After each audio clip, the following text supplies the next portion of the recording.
Hey, good morning, everyone. Good morning. Hi. Little chill in the air. Feeling like the holidays, right? I don't know about you, but there's a lot of food coming into my awareness during these days.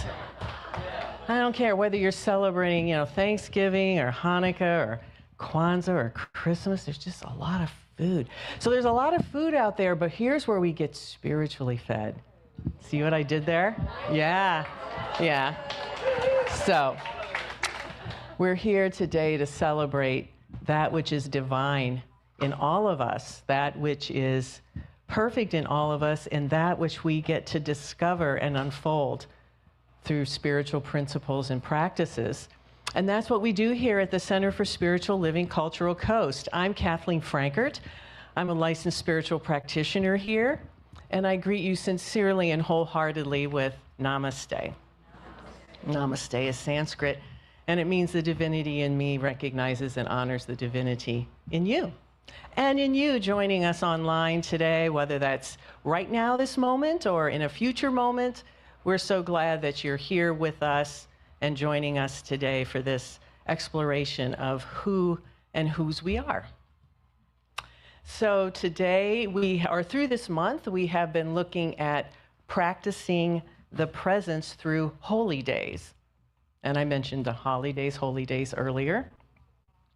So today, we have our spiritual director and minister, Reverend Theresa, and she's going to be talking to us about a special day today, which is Bodhi Day, the Day of Enlightenment. And so her topic today, and that's in the Buddhist tradition, by the way, and her topic today is Be Here Now, Enlightenment. And she just reminded me of that in the back of the room. Be here now. So in that vein, we're going to move through the day, and some of the spiritual food that we're going to be taking advantage of is going to be in the form of a reading by Diana Wyatt and music by our musical inspirationist, Matthew Frost, who's back today. Welcome back, Matthew. Glad to see you again. I like that title. Inspirationist? Yeah. I just made it up. Never heard that before. I'm going to campaign for that one to be added to the Funkin' Wagnalls. Anyway, let's now just take a moment. Let's settle in. Let's just let ourselves be here now. And if it's comfortable for you, close your eyes or soften your focus. Recognizing that in this now moment is where life is. Life is happening right here, right now, through the expression of that one power and one presence that moves, lives, and has its being in all life, in all things, in all people, in me and in everyone hearing these words and beyond. It creates it out of itself, this thing we call life, this thing that we get to enjoy, that we get to inhabit, that we get to participate in, that we get to activate. To be here now is to allow ourselves the grace and the graciousness of this infinite good, this infinite love that seeks only expression of itself as us, through us, and in us, and seeks only to establish itself as our good. So now let us accept that, and let us celebrate that, and let us listen and activate that in our lives. Let us use that as inspiration as we hear the message and the music and the words. Let us be fulfilled and filled up by this presence. Let us be here now in love. Let us accept these words now as the truth of our beings right here, right now. And as I release this word to the love and the law that activates upon it, let us know together, and so it is. Welcome, Matthew. Thank you so much. Hey, Jacob, can you possibly mute the monitors? They're picking up a radio frequency, and I'm jamming to some Christmas carols over here. Thank you. I think it's a guitar thing or something. I don't know, but sounds perfect. All right. I'm going to get started with no introduction. This is a very old-timey Christmas carol instrumental here. Check it out.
Sound? Good morning. Matthew, could we dance together? Some soft, mystical minor chords, really gentle in the background. Thank you. Don't you love spontaneity? Creativity. My name is Diana Wyatt. I am the reflection you see when you looked in the mirror this morning. I am who you are, that center, sparkly place, the now place. I have a short prayer I want to share with you from a class I took with my beloved Joan called A Course in Miracles. Simply do this: be still and lay aside all the thoughts of what you are and what God is, all the concepts you have learned about the world, all the images you hold about yourself. Empty your mind of everything it thinks in either true or false, good or bad, of every thought it judges worthy, and all the ideas of which it is ashamed. Hold on to nothing. Do not bring with you one thought the past has taught, nor one belief you ever learned before from anything. Forget this world, forget this course, and come with holy, empty hands unto your God. Rev T called me last night and told me I was the reader today. Now, she told me this 4 months ago in an email. And I thought, oh my, I need to do something. So I went and watched a movie called The Flash. And Batman said, quit living your past and start living your life. And I thought, ooh, I'm going to write. And this is what we have. Please know each time I say I, that you can easily place your name and face in this writing.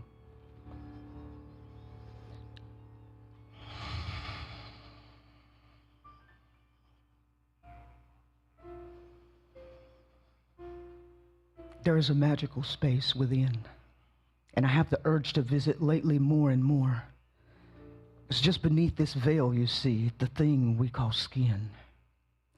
Not that I can't be bothered by all the many bothers, but I realize my responsibility in this now is a different type of lore. It is my quest to seek this now inside of me. The now sometimes I embrace, not unlike the rays of sunshine on my sleepy, too often tear-stained face. To uncover the tender seedling of now and place it ever so gently, yet pressed firmly into the darkness, so to nurture itself through itself, as every now moment that ever produced the deep, fertile soils of this garden, which is my soul. To dance the dance with the holy now. How could I explain this to you in feeble words? How? I eagerly remember to access the divine stillness while surrounded by the uncertainty and calamity of this human experience. The power of this magical now. How may I unveil the power from my eyes to see, peel away another layer of time restraint, have a peek with me at this sacred time and space where I am you and you are me and we are free, more free than the free we thought we knew when tethered to a past moment, or even fettered to the hope of an unattainable moment that never occurs in tomorrows. The power of this magical now where I am free from whys and whats and hows, and myself I do allow to confidently, safely close my eyes, rest my shoulders, and know the warm embrace around me is my communion with the divine holy moment I call now, tender nudging me towards myself, the highest expression of this self, as one joined together in every moment in time, from each multiverse, of each chapter, of each book, of each life. Yet still, for each and all, there is ever only one, this holy sacred now. With me in this moment, plant your feet solid on the ground and breathe in deeply. Breathe into the core of your being, below your navel, into the root of your soul. Breathe deeply and hold it. Release. Here. That is your magical now. No need for keys. There are no limitations of locks. The only limit is what I allow myself to receive, for I am indeed the key to my soul. All the arms of opportunity are open to receive me and spring forth the sprouts of the most secret hidden desires deeply within my heart. In this magical space of now, I am timeless. No age, no race or gender. No bias, no place for doubts and fears that I needlessly clutch in my fists like medals acquired in a war. The place where there's no need even for repeated audible chants to focus a far too hurried brain filled with chatters of guilt and torture chambers of shame. Holding so tightly to yesterday's fears or tomorrow's desires that so little of me is even in this magical playground of mine I call now, where I am greeted with the warmest embrace from the lover of my soul, my best friend. I call it presence. One holy moment, this present, sacred now. The only place we can take a breath is now. Breathe in now.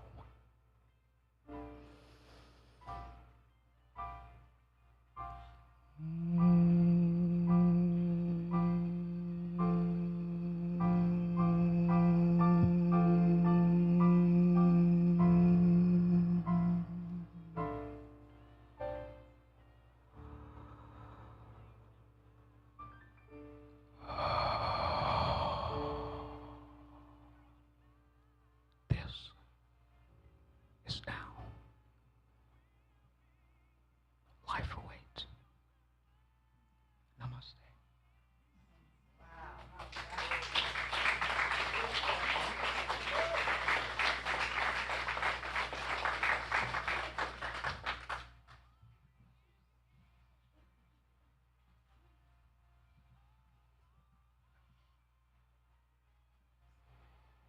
All right. I'm gonna do, I think it's my favorite Christmas song, holiday song here. I like a lot of them. I do a lot of different ones, all different styles and genres and faiths and all kinds of stuff. And I see people light up wherever I play, and I think I don't see that often anymore. And it's just that time of year I love to do it. I love this one here. I might have played it here before, I don't remember. Because this song is so cool because it's about being humble, and it's about using your gifts as a sort of way to honor somebody special. I love that. Instead of giving them an actual physical gift, it's about using your personal gifts, whatever that may be, to honor that person, which I love that. You know, I like getting presents, but I love getting somebody's presence more than that. And I think that's what this song encapsulates. I really do. And I've liked it since I've been a little boy. It's called The Little Drummer Boy. I do have a version on YouTube. It's got my baby picture in a Santa outfit. Like, it's a cute picture. And I call it the Heavy Baby Mix. It's like Jimi Hendrix went Little Drummer Boy or something. You gotta check it out. But I'm gonna do that version on piano, just solo, see how it goes.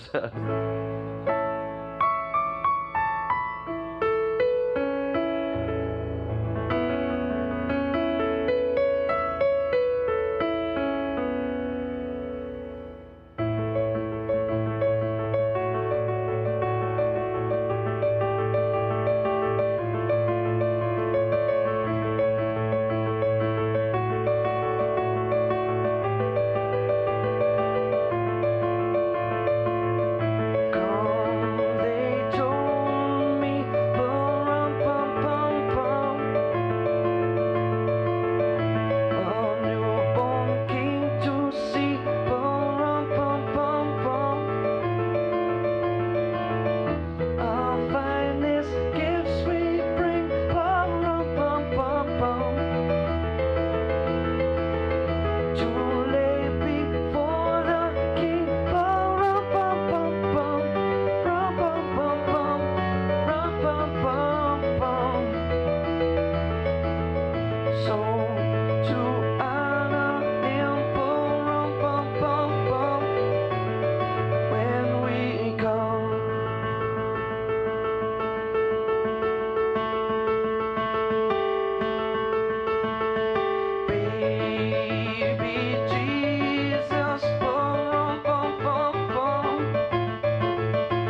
He smiled at me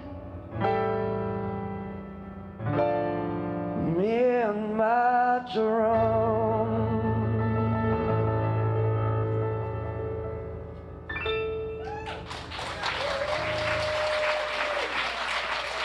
Thank you so much.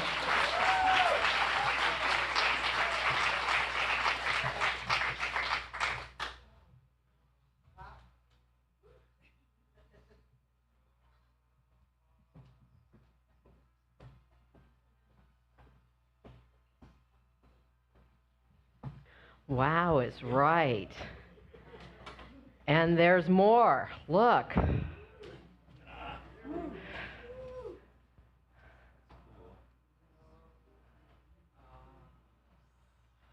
Truman Adams. Buddha. Beautiful. Beautiful. So I was standing in the back of the room, and Evan and Truman walked in and said, "We thought we needed to bring him today." Yeah, he just finished that, right? Beautiful. Beautiful.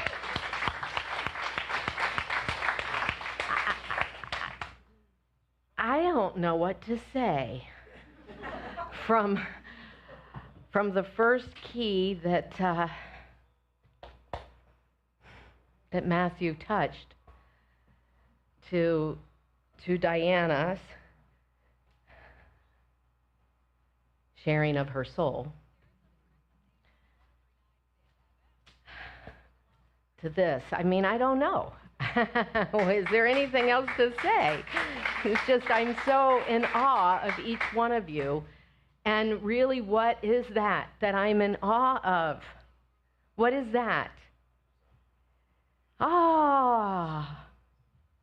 Oh. It's a recognition of that divine light.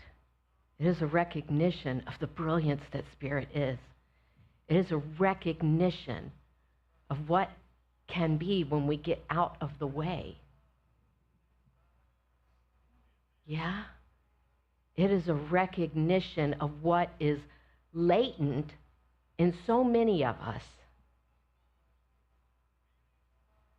that we fail to recognize who and what we are.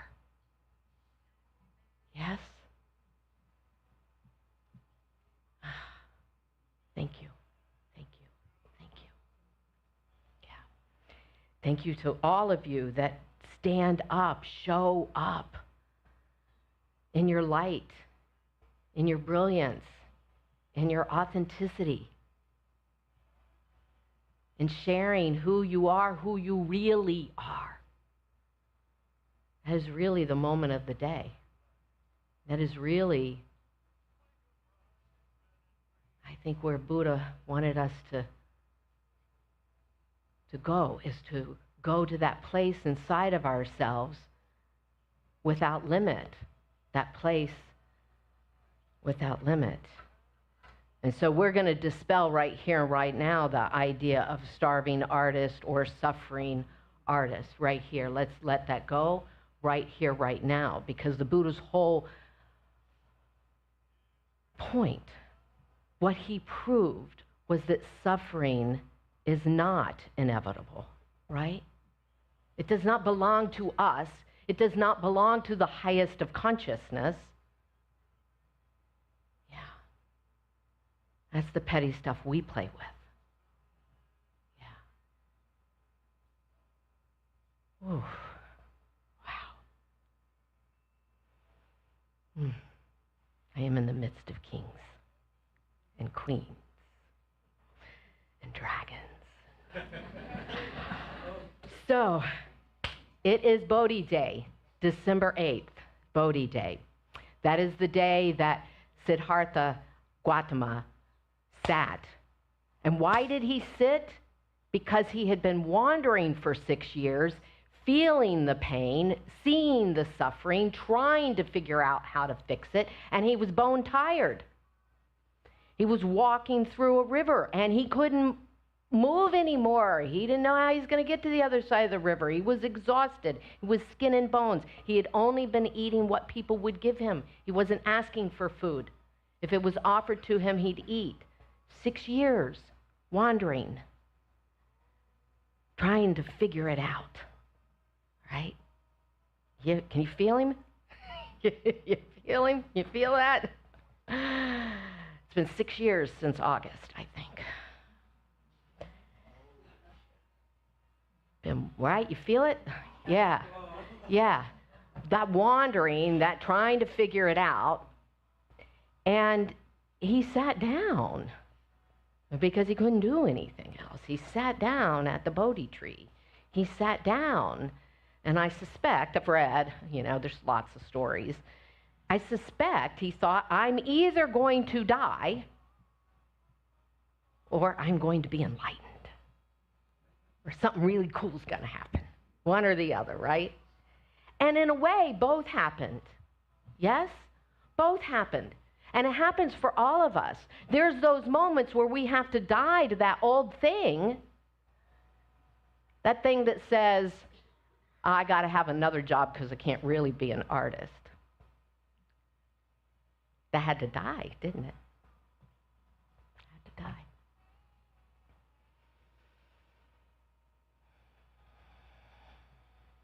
What is that? What is that thing? He was born a prince. He had all the riches. He had all the good stuff, right? Why did he have to go off and do that? Yeah. Yeah. Well, he stopped.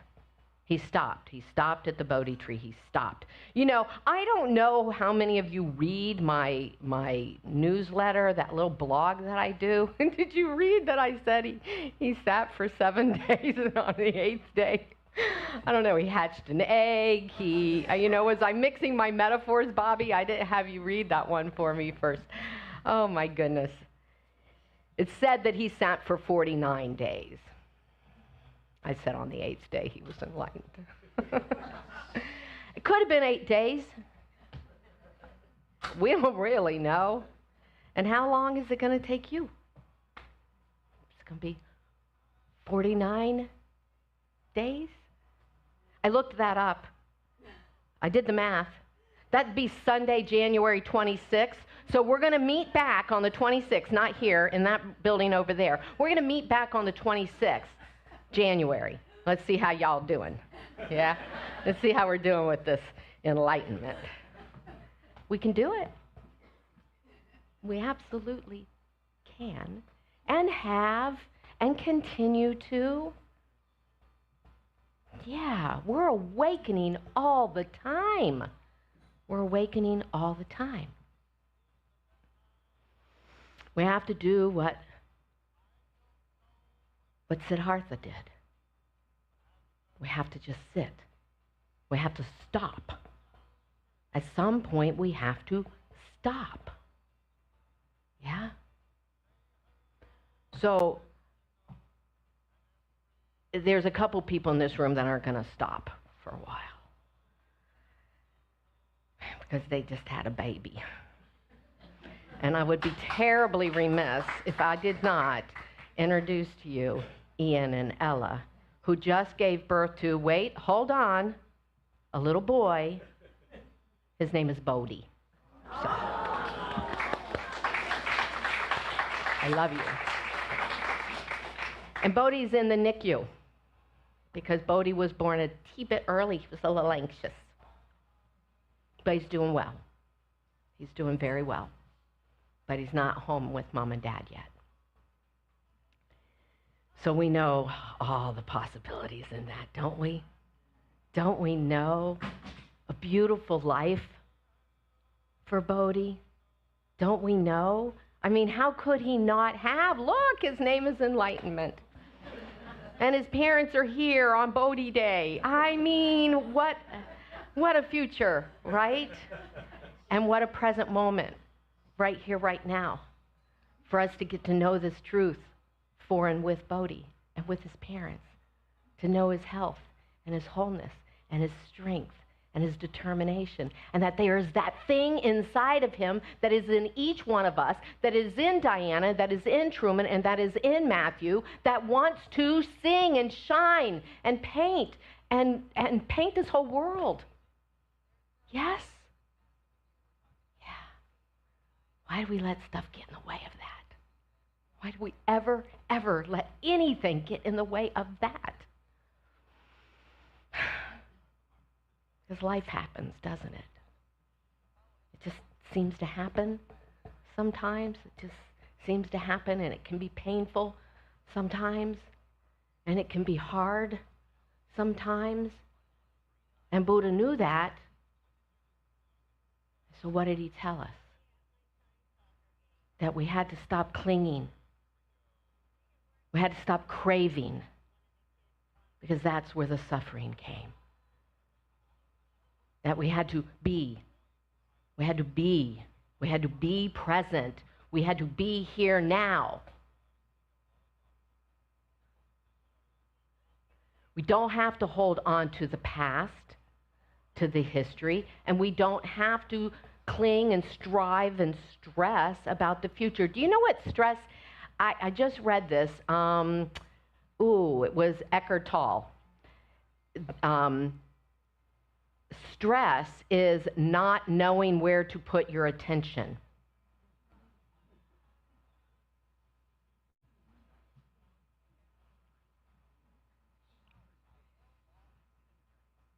Give it a minute. That's a good one, isn't it? Stress is not knowing where to put your attention. So that's what this whole month is about. Where are we putting our attention? We absolutely, you absolutely, I absolutely, every one of us absolutely has a choice in where we put our attention. Is this a surprise to anyone? You have a choice in where you put your attention. So we're going to do two activities, or I'm going to talk about, and we can do them quickly.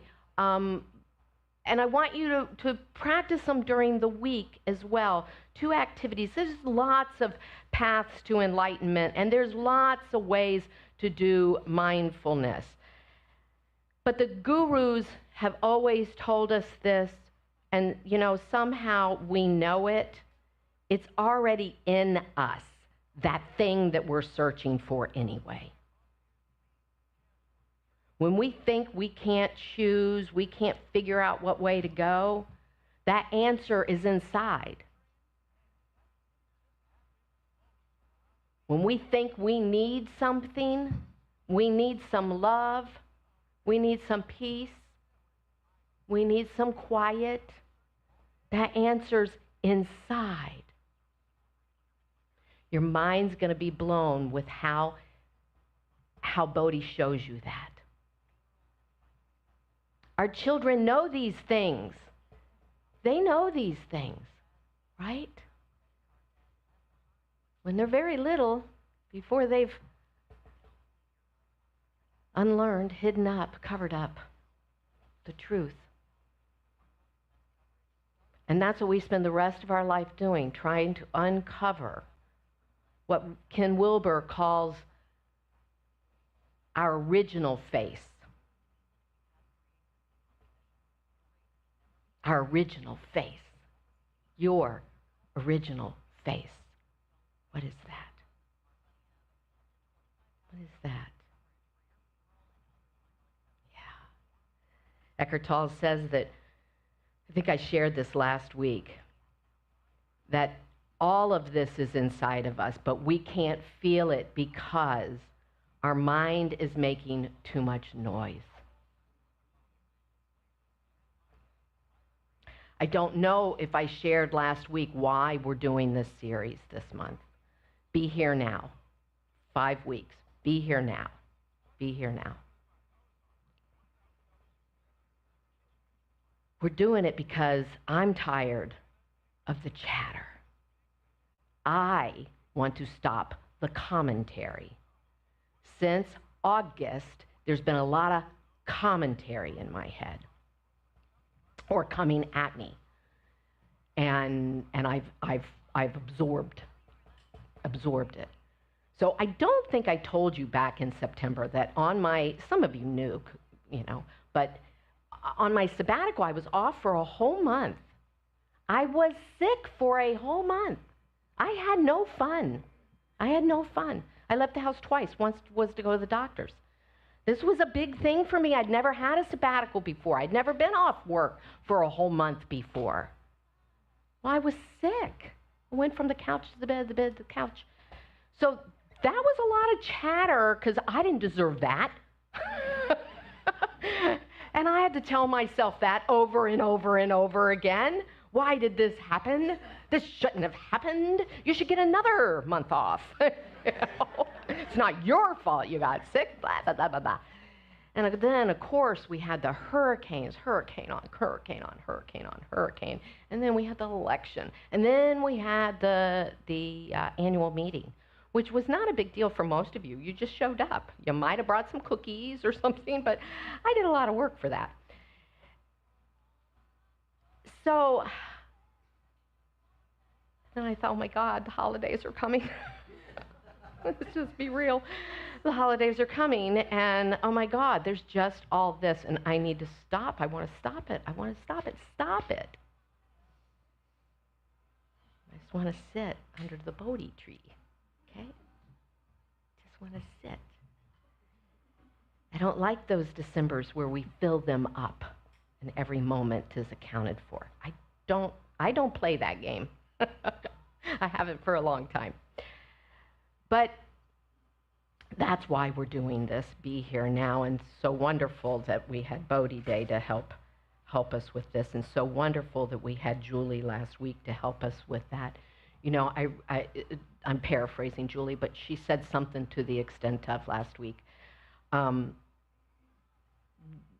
we are aware, when we're aware of our body, if we're totally aware of our thoughts, and aware of our body, and aware of our surroundings, and aware of what we're feeling inside, when we can be hypersensitive to what's going on in, as, and around us, we are at a place of choice. Because we're really not at a place of choice until we are still and recognizing what's going on. Then you're really empowered at a place of choice. So what I want to say is there's two ways we talk about meditation or mindfulness. There's two things we do. One way is we say, well, stop the chatter, quiet your mind, get still. And most people say to me, I can't stop the thoughts in my mind. And you absolutely can. You're not going to get rid of them altogether, but you absolutely can make a difference in the amount of chatter going on in your mind. No doubt. And then the other thing we say, which seems contradictory, is that we want you to pay attention to your thoughts. Well, you just said get rid of my thoughts. You're so confusing. It's both things. It's this and that. It's both things. So I'm going to ask you to practice both of them this week. We're going to talk about some of the things that get in the way and distract us next week, but I want you to have a little sense of what's going on. So when you sit and pay attention, like Julie, and go back and listen to last week, I mean, it was just brilliant. It was beautiful guided meditation or mindfulness meditation to pay attention. Plant your feet. Feel them on the ground. Feel your butt on the chair. All of that. Just really be present. Because this is what we're trying to do, is heighten our awareness. That is what enlightenment is. Right? It is an awareness. It is a hyper-awareness. We want to be awake. So this isn't about relaxation. This isn't about, this isn't about relaxation. This is about sitting up straight and alert and paying attention. Paying attention to the breath at your nose. Paying attention to how it feels. Feeling it as it's cool coming in. It's warmer going out. Pay attention. Get curious. Be with that. And then do that enough. Feel yourself on the chair. Sense the anxiety, the need, the desire to get up, all of that. And also, find a way that you can slow those thoughts down. And I'll tell you, for me, I can do it anytime by walking outside. I can sit and watch a bird for, as long as that bird will sit there, I can watch it. As long as that bird's going to stay in front of me, I can watch it. And what I notice is I have no thoughts after a minute of going, what kind of bird is that? You know, wonder how long it's going to stay there, how long I have to sit here. But I can suspend my thought. You can do that. There's nothing special about enlightenment. There's nothing special about meditation. It's practice. It's a desire. Yeah? You can do it. I can do it. You know, I mean, we can all do this. We can all do this. So, enlightenment is simply knowing who you truly are. Beyond the story, beyond the history, beyond the birth. Because that, who you truly are, is before birth, is beyond birth, is beyond death, is the changeless. That is who you are. And so we want to wake up to that. And all those little moments that we can do it, we watch the bird outside, we watch the leaves on the trees move. Can you simply watch the leaves on a tree move and suspend thought? Yeah, you can. And it's way cool when you do. And you know what? It's like you just slept for a week when you finish it. It feels so good. It is so refreshing. It is so revitalizing. It's just tremendous. So I want you to practice those two things. Next week, we're going to talk more about, again, what gets in the way. So that's enlightenment. It's super simple. It's simply knowing truth, knowing reality. And then all that other stuff that we struggle with, that the Buddha said we needed to stop striving about, craving for, suffering around, it simply becomes unimportant. It simply loses its interest when we know what's real. And we know we can tap that thing that's real. So, how do we get there? We be here now. There's no there. It's only here, now. Yeah. Thank you.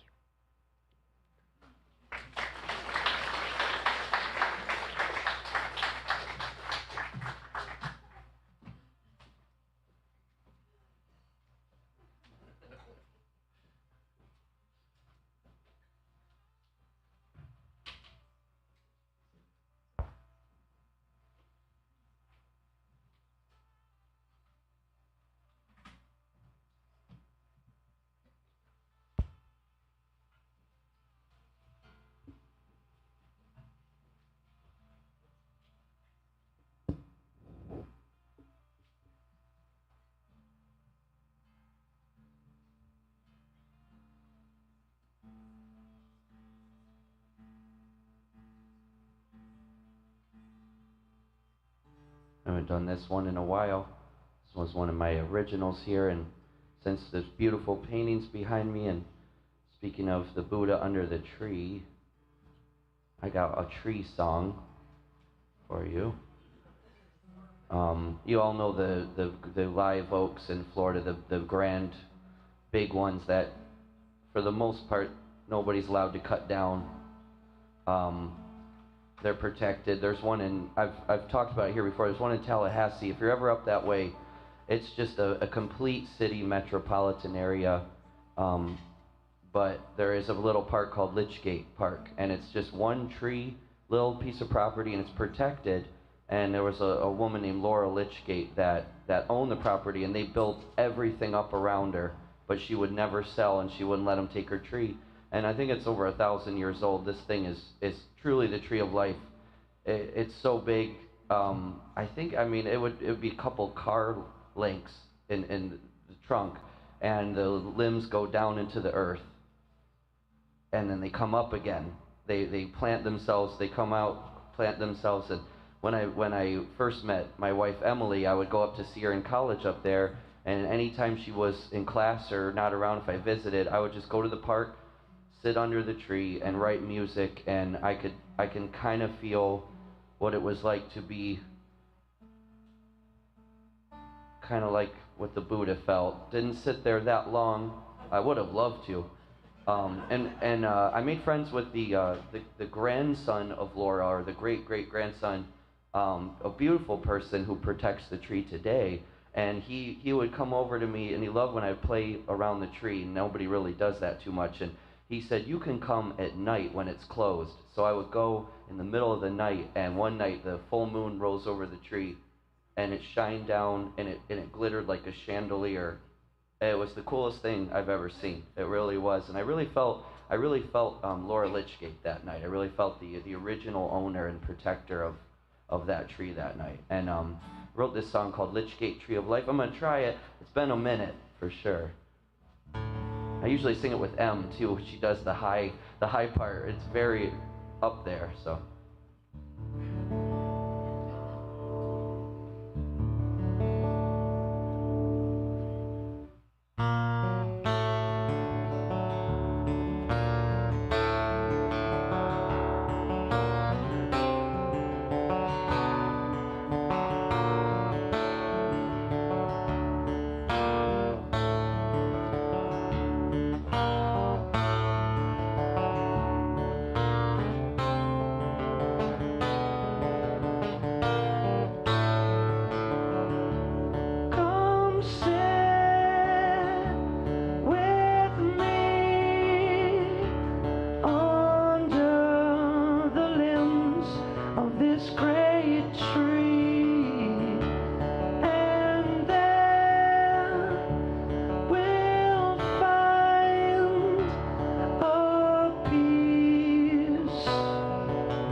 feels warm beneath my feet.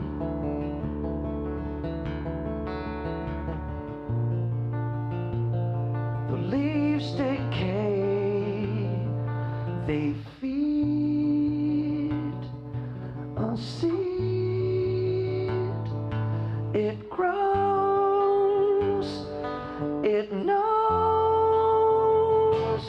Come sit with me upon the ground of this great tree, and then we'll know the song to sing, to grow.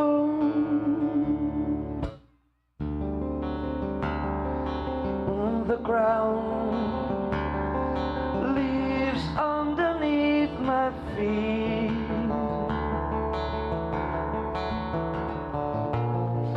We'll rise above the tree to see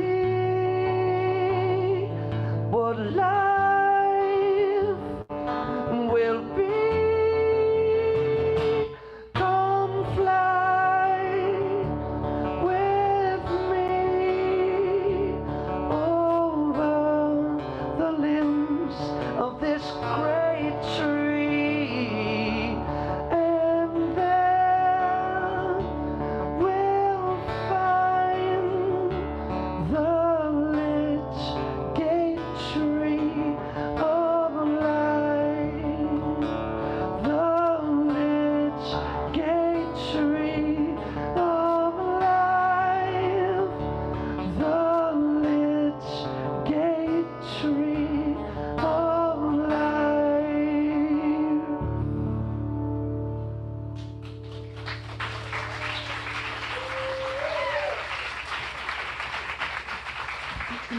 Thank you. Thank you, Matthew. And thank you, Reverend Theresa, for your beautiful message today. We have been spiritually fed, have we not? Yes, we have. And now's the opportunity to give back to where we are spiritually fed. And this is in the form of our offerings.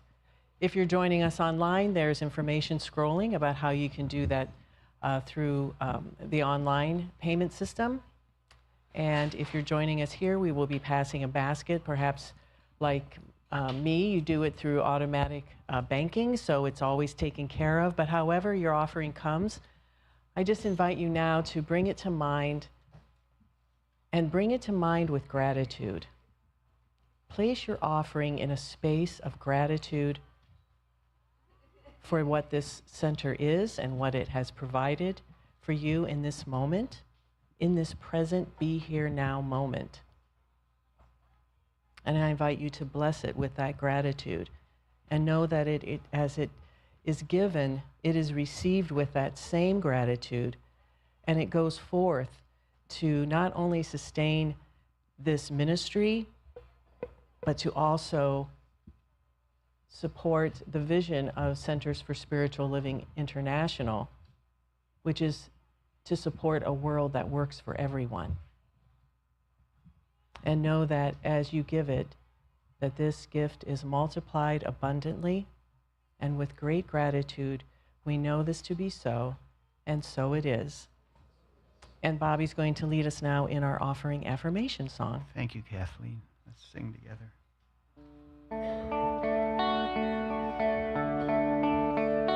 I receive the gift of life and pass it on. I receive the gift of love and pass it on. I receive the gift of joy and pass it on. I receive all good and pass it on. I receive the gift of life and pass it on. I receive the gift of love and pass it on. I receive the gift of joy and pass it on. I receive all good and pass it on. Thank you all so much. We appreciate your giving and your contribution to our center. I have just a few announcements. If it's your first time being with us, we so welcome you, and we're so glad that you decided to be here now with us today. We have a gift for you. It's a current copy of the Science of Mind magazine, so if you'll see one of our greeters at the door as you leave, we'll make sure that you have that with you. It's a 98-year-old publication, has daily readings, inspirational articles, and a little bit more about our teaching here, which is the Science of Mind. We also have the Science of Mind magazine for purchase. It's $5 this month because it's a double issue, but it got here late, so we're half off. There you go. So you can throw $5 in the basket and take one home with you today if you're not already a subscriber. Online, Reverend Theresa mentioned earlier, there's a newsletter every week. She sends it out. It has a short blog message from her, but also information about things that are going on here. Classes that for instance, one I'll start teaching next month in September, Spiritual Principles and Practices, workshops, other events going on here at the center. So please go to our website, cslculturalcoast.org, sign up for that newsletter and be in the know. Comes out every week. And that's the only reason that we use that email, by the way. You won't get spammed by us for any other reason. I am your licensed practitioner for the day. I will be your practitioner. I will meet you back here at this back table. And if you would like to have one-on-one prayer support today, I'd be happy to do that with you. There's also a box to leave a prayer request if you'd like to do that. And if you're joining us online, if you go on our website and look for prayer support, you can submit a prayer request online. But we have more than a dozen licensed spiritual practitioners now in our center, and we will hold that intention for you for the coming week, whatever that intention is for on your heart. I have a couple of announcements coming from Lisa Lassard. Lisa's a member of our Board of Trustees. So Lisa, welcome. Thanks, Kathleen. Good morning. I have a couple of things happening. Today at 4 o'clock, Emily, Matthew's wife, is going to be playing over here at the Nest. So if anybody would like to, over there, I guess at the Nest, if anybody would like to come and join, please do.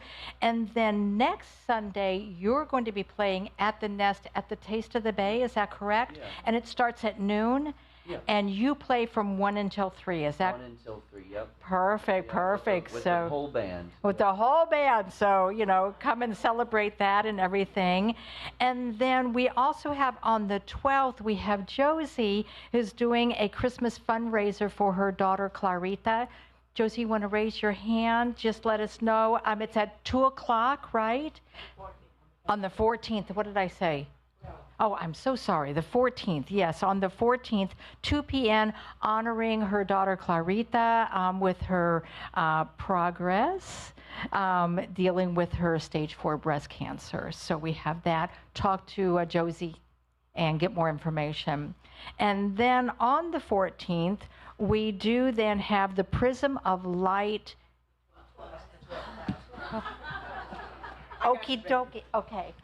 It's 12. The 12th. We have the Prism of Light ceremony that it starts at 6, so we're not going to do our usual meeting at Bangkok. 5:45. 5:45. We're not going to meet at Bangkok because we're not going to have time to do that. So if anybody would like to get together and maybe we can carpool and things, but Diana's got a little more information about this. Quickly, because time matters even when we're in the now. So Hector and a lot of folks were back in 2008 when the original prism was set. This prism is just simply to say God points that we are surrounded by. And everywhere we are in the world, there are God points. These just happen to have longitude and latitude coordinates that were set by two beautiful, brilliant women with over 350 people in 130 some odd countries, sands from all these sacred places, created a mandala. This was celebrated on 12/12/12, where a clock was set in place for a Mayan, about tomb, and I'm not sure I pronounced it correctly.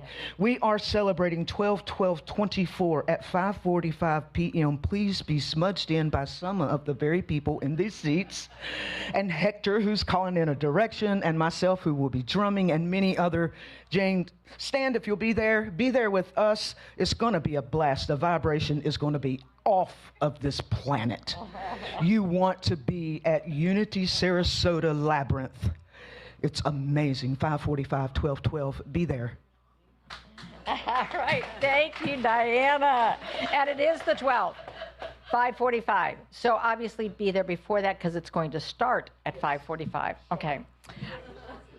All righty. And so now the last thing that we have is on the 21st, we have the winter solstice. We'll also be at Unity at the Labyrinth.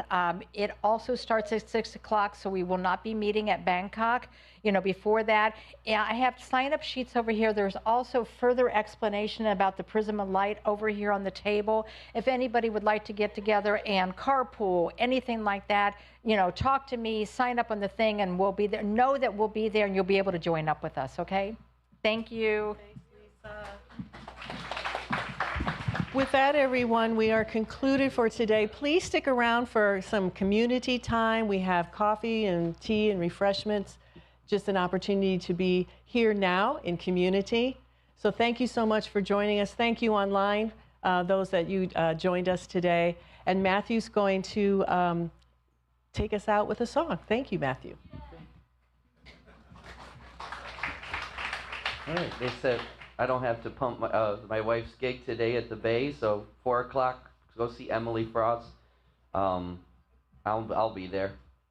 And come see me on, I started a residency at Art Ovation Hotel again.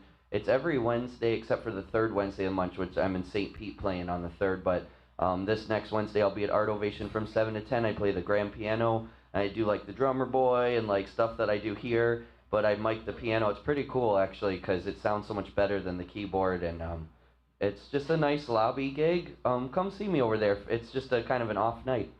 I'm going to conclude the set with my personal experience of what I would believe something that the Buddha felt, but I was a kid. I was really young, and I grew up in Michigan, and we would vacation up in the sand dunes up there, and we'd go up to the Sleeping Bear Dunes, and I've talked to some of you that are familiar with that place, and it's very spiritual. There's something about it. There's some sort of heavy spiritual energy there. But when I was just a really young boy, I found a place in the Pierce Stocking Sunset, which is a 1,000-foot sand dune, and me and my dad, we just kept walking and walking and going off the beaten path, and we came to this valley up top of this sand dune looking over Lake Michigan, where you can barely see the water. It's so high up, and there was all these old dead birch trees, giant dead birch trees that were worn by the sand, and it's just this, it's like this most sacred place I've ever been. And when I was a kid, I climbed up to this even higher peak there, and I was sitting there, and I'll never forget it. It's the first time I felt God, and I just felt God speaking to me, something, a spirit blowing through the grass. Everything was oneness, everything, my future was laid out, what I needed to do, everything kind of came to me at that moment. And years later, I got to go back, and I snuck into the park, and it wasn't even open yet, and I walked to that place, and I found that exact place, and I went up there, and this melody, this sort of piano orchestral melody came to me instantly, and this song I wrote right after, and I call it Pierce Stocking, and it's just my personal time with being like awakened, sort of, or whatever that is, and check it out.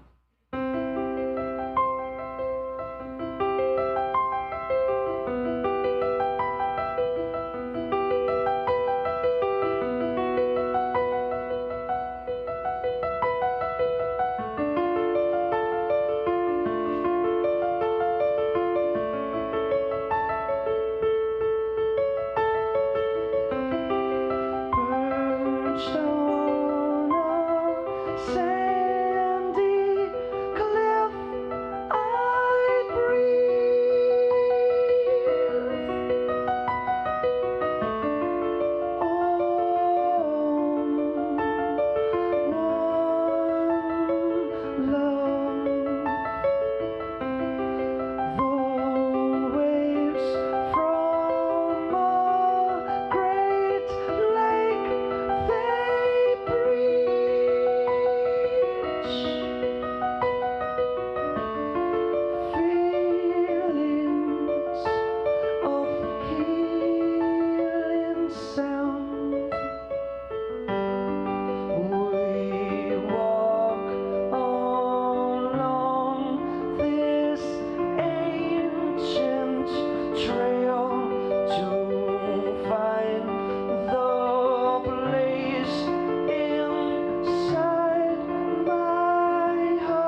Thank you so much.